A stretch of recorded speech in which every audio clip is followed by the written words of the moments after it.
Hello and welcome to this episode of Talking Trim. I'm Jonathan Skinner and today we are looking at the radiator cooling ducts for the Triumph TR6 models. Now obviously we've got two of them because you've got the Carburettor Carb versions and then you've got the Petrol Injection PI versions. So the bottom one here is the more commonly seen Carburettor version and the top one here is the Petrol Injection version. To go over the basic spec of them, they are black grain fiberboard millboard. They're riveted together, 3 pieces, and they have all the relevant creases in there to allow you to bend and warp it over the shape of the sort of engine bay where it needs to let all of the air into the radiator section.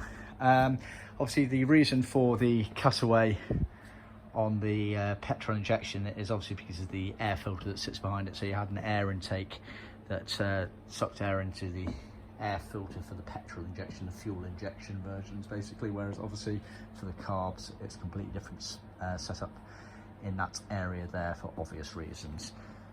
So yeah, we sell them individually as a carb set or a PI set. See our website for details. It's also worth noting the TR5 petrol injection and TR250 carburettor didn't officially have these.